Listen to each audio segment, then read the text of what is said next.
Lundi 10 janvier les amis, salut à tous, j'espère que vous êtes en forme et que vous avez passé un bon week-end. Soyez les bienvenus comme d'habitude à la maison pour ce point média, c'est l'épisode 214 sur YouTube. Voici les gros titres de cette journée sur le continent européen avec le Lyon Paris Saint-Germain. On parlera de l'Inter qui tient la cadence en Serie A. Cette semaine, classico en Espagne entre le Real et le Barça. Arsenal a été éliminé de la FA Cup et page spéciale aujourd'hui, Coupe d'Afrique des Nations qui a démarré hier avec la victoire à l'arraché du Cameroun et le tenant du titre, l'Algérie qui est là, qui est sur les terres camerounaises. On fera le point complet. Le temps pour moi de vous rappeler ce soir le nouveau rendez-vous. Vous le savez, j'ai rejoint l'équipe Brut et ce soir, première d'une libre antenne qui va vous proposer tous les jours, du lundi au vendredi, un rendez-vous football à 19h pétante. On va échanger ensemble sur toute l'actualité du ballon. Pourquoi pas en vidéo? Vous activez votre petite caméra et on va pouvoir se parler comme ça en direct tous les soirs,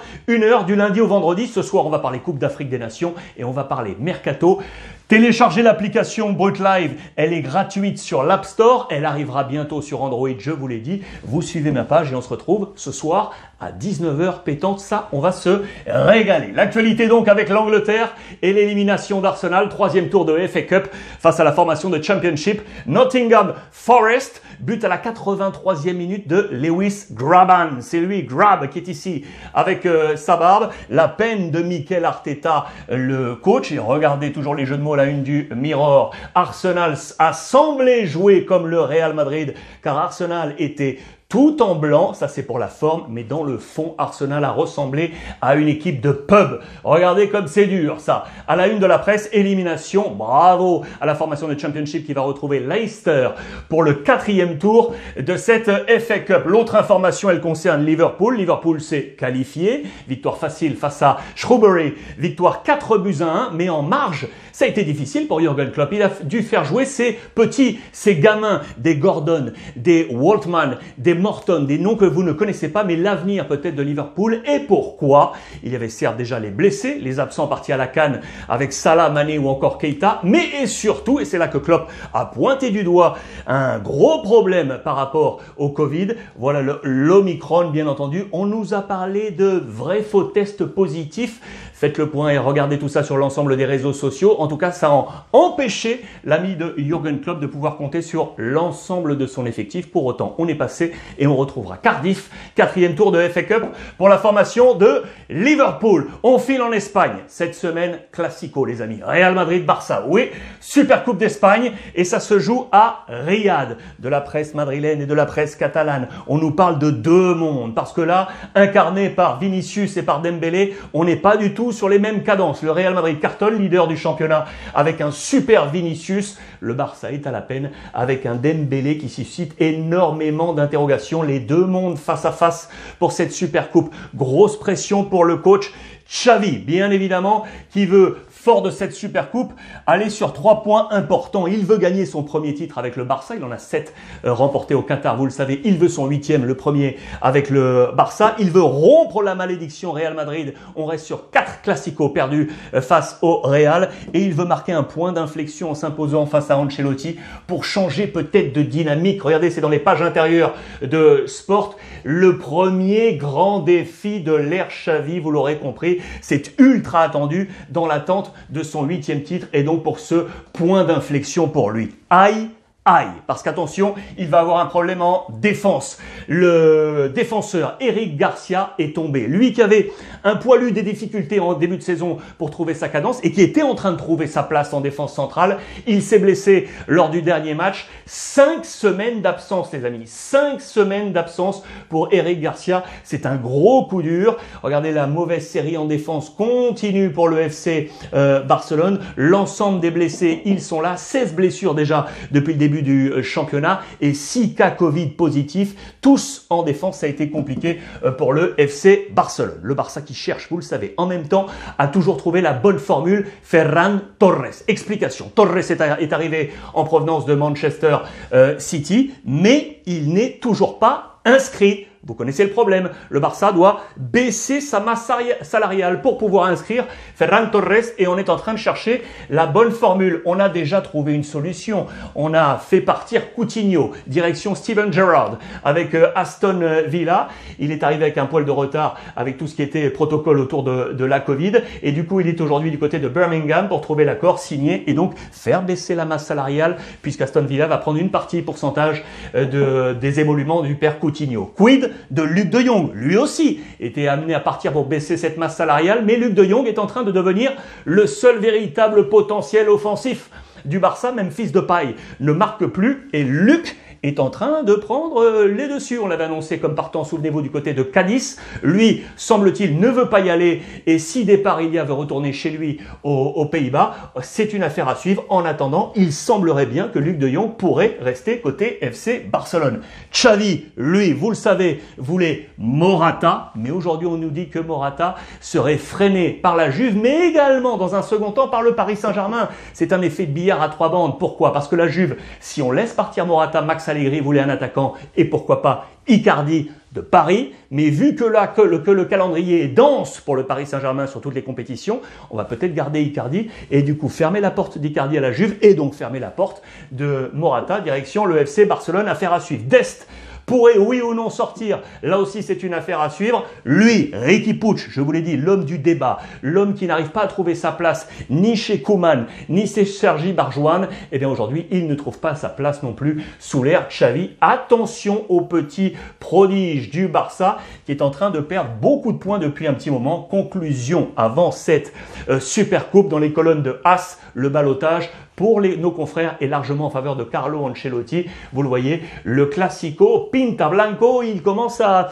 plutôt sentir Real que FC Barcelone pour ce grand rendez-vous attendu. Real Madrid, les dernières informations. Attention au Real parce qu'on doit regarder dans le rétroviseur. Séville ne lâche pas les amis. Séville avec Rafa Mir qui s'est imposé hier face à Getafe. On se sent fort, fuerte. Séville, on est ici à la deuxième place, vous le voyez. 44 points, à 5 points certes du Real Madrid, mais un match en moins, vous le voyez. Ici, cette deuxième colonne, ce sont le nombre de points sur les 5 derniers matchs pour voir la forme actuelle des équipes. Regardez, 13 points là sur les 5 derniers matchs. C'est Séville qui est la meilleure équipe du top 10 avec Villarreal d'Unai Emery. Le Real tient la cadence avec 13 points. Le FC Barcelone est ici, vous le voyez, 6e position avec 9 points sur les 5 dernières journées. Le Real qui tient grâce notamment à son duo offensif Benzema-Vinicius, ça cartonne. Regardez, ils sont notamment à la une du 11 type cette semaine dans les colonnes de Marca. C'est Vinicius qui est là. Regardez bien, Luc de Jong, je vous en parlais tout à l'heure, il est titulaire dans ce 11 côté FC Barcelone. On a eu un super Modric dans la victoire face à Valence. Il est dans ce 11 de départ. Et donc Vinicius plus Benzema, ça nous donne les deux meilleurs buteurs du championnat aujourd'hui. Karim Benzema, auteur d'un doublé, 17. Vinicius, auteur d'un doublé, ça fait 12 aujourd'hui. Ils sont en tête du classement des buteurs de ce championnat. Benzema, les amis, Benzema, 13e saison au Real Madrid et regardez,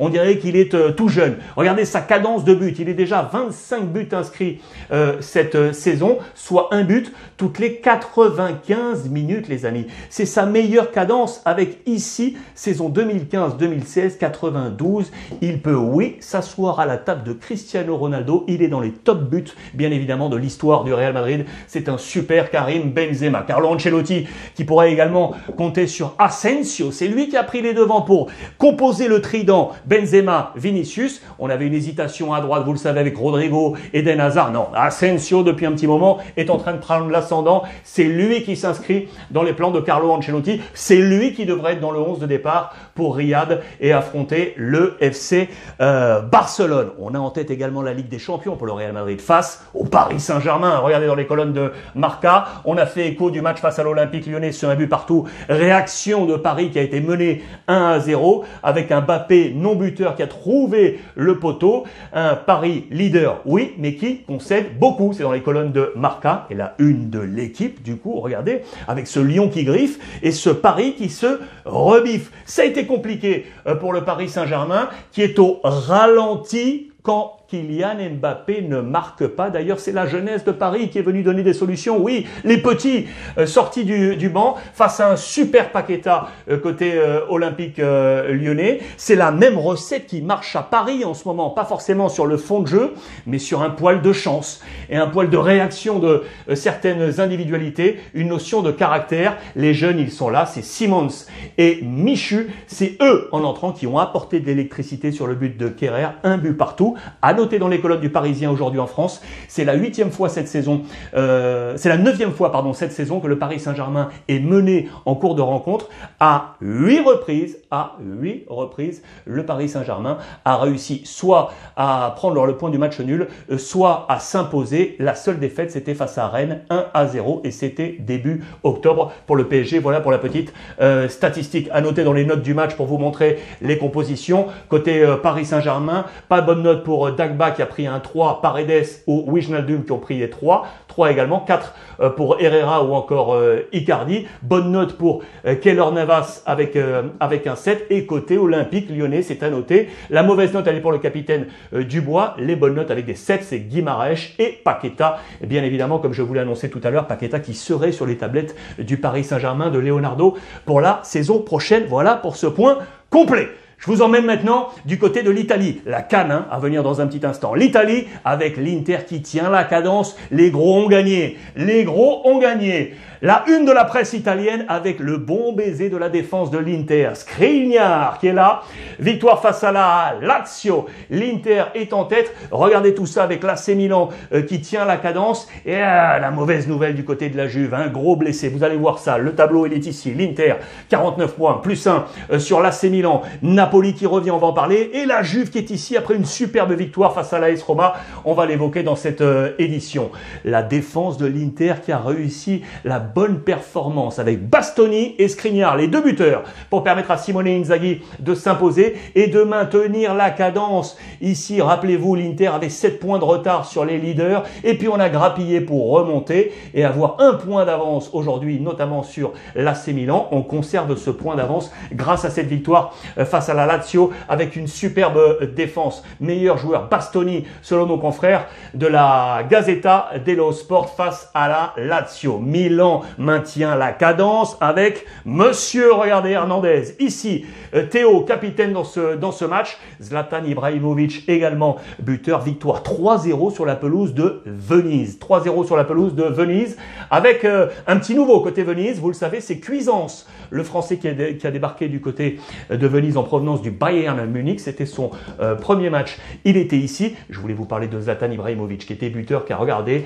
le record de longévité. C'est sa 23e année où il marque au moins un but. 23 ans d'année solaire, d'année civile, a au moins marqué un but. C'est absolument incroyable. C'était sa 80e victime. 80 clubs ont succombé victime face au but de Zlatan Ibrahimovic. Je vous fais ce petit zoom. Regardez, 23 années à marquer. C'est comme Totti ou encore comme Ryan Giggs. Les records de longévité avec des grands noms du football mondial que vous connaissez. Di Stefano, Pelé, Hugo Sanchez, Cruyff, Romario. Il est là. Zlatan Ibrahimovic, absolument incroyable. Le Napoli aussi tient la cadence. Le Napoli enfin retrouve la victoire avec le sourire, avec un super geste de Petagna acrobatique pour s'imposer 1-0 face à la Sampdoria. On maintient la cadence. L'autre gros match, je vous l'ai dit, c'est la Juve qui s'est imposée dans un match de fou furieux face à l'AS Roma. Rome a mené 3-1, les amis. Rome a mené 3-1. Et la Juve est revenue. Vous le voyez, 7 minutes et la Juve revient. Ça a été vraiment un super match de football. Côté AS Roma, c'est Tammy Abraham qui a été élu meilleur joueur et Alvaro Morata du côté de la Juve qui est entré en cours de match et qui a été décisif. On ne sait pas si on va le garder ou pas le garder du côté de la Juventus, je vous l'ai dit tout à l'heure, pour filer du côté du Barça. En attendant, c'est lui qui a permis notamment à la Juve de faire le show et de s'imposer. La mauvaise nouvelle, je vous l'ai annoncé en titre, c'est Chiesa. Grosse blessure pour Chiesa. Très grosse blessure pour Chiesa. On craint le pire, on va suivre ça attentivement sur l'ensemble des réseaux sociaux avec notamment Philippe Jeunin qui vous tient informé. Voilà pour le point complet autour de l'Europe et avec l'Italie. On file à la CAN, Coupe d'Afrique des Nations. On y va.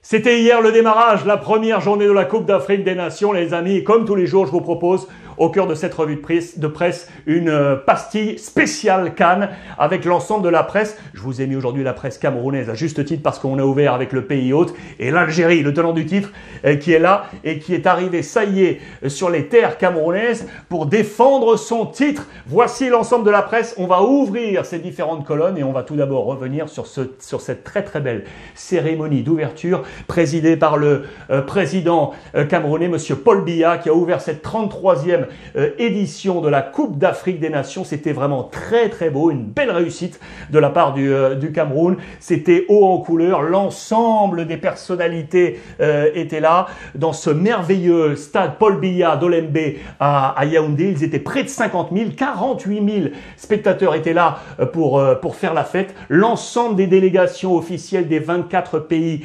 qualifiés autour du président camerounais. Il y a eu beaucoup d'interprétations marquant la culture, la tradition camerounaise. C'était vraiment très joli, et notamment au niveau des danses. Regardez ici un très beau spectacle pour marquer les 4 aires culturelles du Cameroun, les 4 mouvements de population du Cameroun. Ici, les 4 couleurs. En vert, c'est pour saluer la population, les Fangbeti. En bleu, les Sawa. En rouge, les Grassfields. Et puis, évidemment, toute la population soudano-sahélienne qui était représentée. En jaune, ils étaient tous là, représentés dans une grande fête de communion avec les chants et la folie autour de l'artiste congolais Fally Ipupa, qui était là au cœur de cette très grande fête dans le chaudron d'Olembe. Parmi les 24 pays qui étaient là invités, qui participent à cette CAN, il y a bien évidemment l'Union des Comores qui était là. Première participation, vous le savez, des Comoriens dans l'histoire de la Coupe d'Afrique des Nations. Le président a débarqué hier à 11h10 du matin, reçu par le chef du gouvernement camerounais, monsieur Azali Assoumani, avec cette émotion énorme de tenir ce peuple comorien pour cette première participation. Vous pouvez l'imaginer. Cameroun, première victoire. Ça a été difficile, les amis. Ça a été difficile, cette première victoire du Cameroun face au Burkina Faso. On a été mené à 1-0 et puis 2 pénaltys du capitaine, monsieur Vincent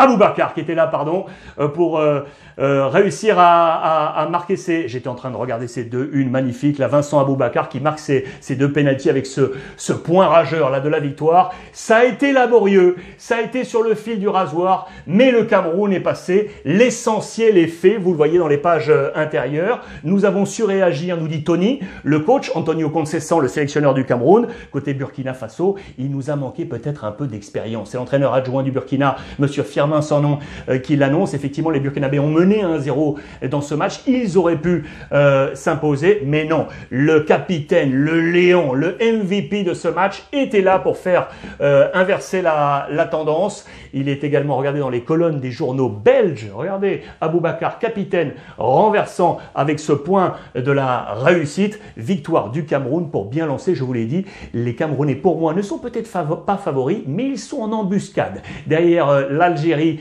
ou encore le Sénégal pour peut-être aller chercher ce titre. En marge, plusieurs informations. Vous dire que les primes, regardez, ont été revalorisées pour cette Coupe d'Afrique des Nations. La décision a été rendue publique à l'issue de la réunion du comité exécutif de la Confédération africaine de football. C'était ce vendredi 7 dernier et c'était à Douala. Augmentation de 1,850 millions de dollars. À savoir que maintenant, le vainqueur de cette édition recevra 5 millions de dollars contre 4,5 préalablement. 5 millions de dollars pour le vainqueur, 2,75 pour le finaliste. Les demi-finalistes toucheront, eux, 2,2 millions de dollars et les quarts de finalistes toucheront 1,175 millions de dollars. Voilà pour les primes revalorisées et attendues. On est à J-1. J-1 avant l'entrée en lice du tenant du titre, l'Algérie. Voici la presse algérienne.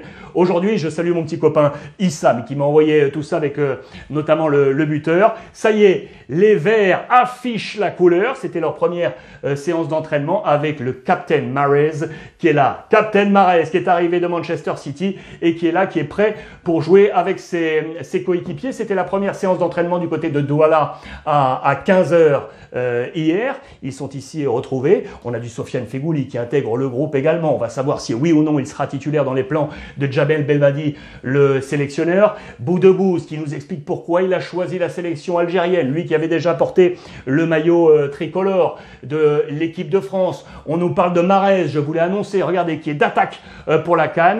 En conférence de presse, il l'a marqué. Il veut aller chercher ce nouveau trophée, bien entendu, pour l'Algérie, qu'on va démarrer demain. Dans le staff de Djamel Belmadi, qui, regardez, réclame un arbitrage intègre, vous le voyez de la part du sélectionneur algérien, il n'a pas l'intégralité encore de son staff, qui a été touché par la Covid, qui est resté pour l'instant du côté de Doha. Le cerveau, notamment, de ce staff, c'est Serge Romano, adjoint de Djamel Belmadi. Il n'est pas encore là. Il manquera le début de cette Coupe d'Afrique des Nations. Concernant le 11 de départ attendu pour demain, pour la formation algérienne qui démarrera face à la Sierra Leone, on s'interroge, est-ce que Zorgan sera dans le 11 de départ? Vraisemblablement oui. Quant à l'attaquant vedette algérien, l'ami Belaïli, on nous informe sur sa prochaine destination. Lui qui était du côté du Qatar, il vient de recevoir une offre de contrat, regardez, du club d'Al Jazeera. Dernièrement, c'est le club de Bâle, Suisse, qui lui avait fait une offre. Eh bien, le club d'Al Jazeera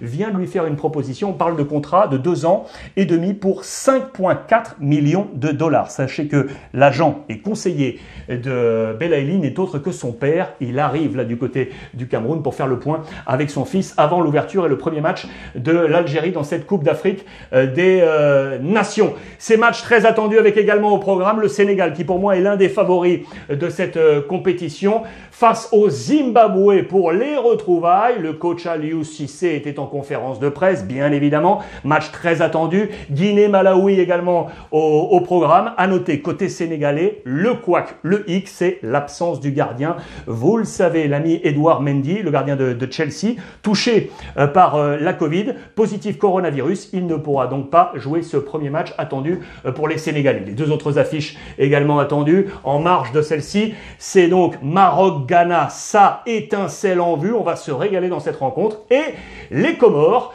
qui vont donc disputer leur premier match Coupe d'Afrique des Nations, ce sera face au Gabon, match très attendu également pour les Comores. En parlant du Gabon, attention, menace sur les Gabonais, car regardez, ils ont décidé au dernier moment, la délégation gabonaise, de changer d'hôtel, changement d'hôtel à son arrivée, et on risque un carton jaune contre l'avis de l'instance fêtière du football continental. Alors que risquent les Panthères gabonaises? On nous le dit très très clair, le code disciplinaire de la CAF met à la disposition du jury disciplinaire de l'instance fêtière du football continental une large gamme de sanctions allant du blâme à l'exclusion d'une compétition en passant par des amendes. Attention à suivre cette affaire autour du Gabon. Puis enfin, je voulais terminer avec ces petites anecdotes dans la presse camerounaise. J'adore cette photo tout d'abord avec le capitaine Vincent Aboubakar qui tient ici un chasse-mouche. C'est un geste fort transmis par Roger Mila. C'est un geste signe de victoire côté camerounais. Il lui a été remis au cœur de cette délégation pour lancer cette compétition. Voilà un très très beau geste pour lancer les Camerounais. Et enfin, je voulais en parler également. Regardez ici cette petite anecdote et elle est de taille puisque pour la première fois, 33e édition, pour la première fois, une arbitre femme sera présente dans cette Coupe d'Afrique des Nations et c'est à souligner, elle est rwandaise, elle a 33 ans et elle sera active lors de cette Coupe d'Afrique des Nations. Voilà qui est à louer et bravo au football féminin et à son arbitrage qui sera présent pour cette Coupe d'Afrique des Nations. Voilà les amis pour ce point complet. Je vous rappelle bien évidemment que cette CAN, cette Coupe d'Afrique des Nations est à suivre avec toutes les plateformes de CRTV, bien entendu au Cameroun avec vos grands rendez-vous attendus et notamment Extra Time tous les soirs, c'est 21h50. 21h50 sur CRTV Sports.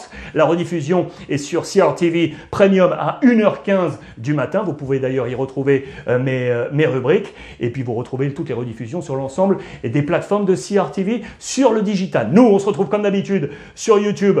La chaîne Ruiz Club, elle est gratuite avec la revue de presse. Et donc, tous les soirs maintenant, Brut Live, la libre antenne. Ce soir, rendez-vous 19h. Je compte sur vous. Ce soir, rendez-vous 19h. Abonnez-vous et on se retrouve pour cette libre antenne. En attendant, passez une bonne après-midi et profitez des vôtres.